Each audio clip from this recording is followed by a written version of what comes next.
So first one is map study. So this is the first step of the engineering survey. So in the map study, we first discuss or we first view the topographical map of that area, and from the topographical map we'll find some possible alternative route or some possible paths which we can go for the detailed survey, or next step, a reconnaissance survey. So in that map study we basically go for some road through which alignment, avoiding any valleys, ponds or lakes, etc. When the road has to cross a row of hills, possibly of crossing through a mountain pass, approximate location of bridge side, crossing rivers, avoiding bed of the river if any, and when a road is to be connected between two stations, one of the top and the other on the foot of the hill, then alternate routes can be suggested keeping in view the permissible gradient. Now suppose the scale of the contour map is known, then from the contour interval it is possible to decide the length of the road required between two consecutive contours, keeping the gradient within allowable limit. So in this case the contour interval suppose is 15 meter, and if the ruling gradient or permissible gradient is fixed as 1 in 20, that is 1 vertical and 20 horizontal, the road length between two consecutive contours has to be 15 into 20, that is 300 meter. Okay, so after the map study, so from the map study we'll have different alternate routes. Okay, so after the map study we have to go for the reconnaissance survey, and this is the second stage of the survey for highway location.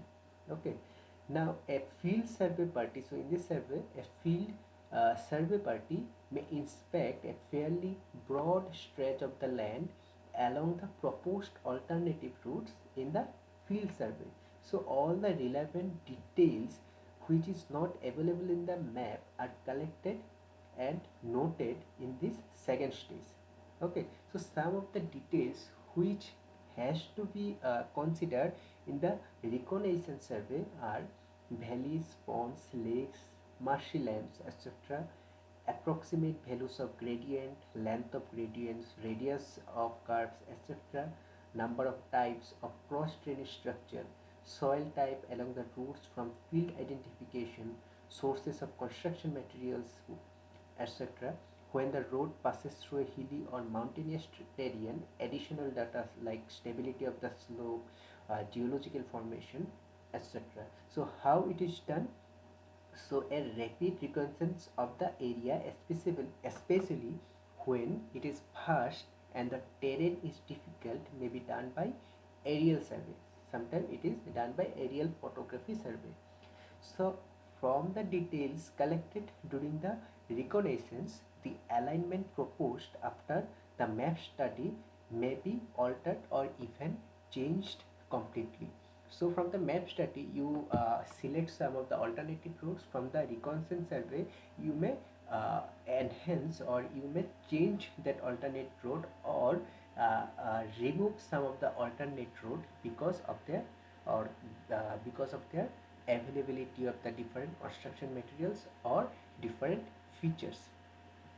Okay, so our next step is preliminary survey. So in the preliminary survey, different alternate routes which are proposed after the rough survey in the second step are surveyed in details using some advanced instrument like levels, chains and theodolite.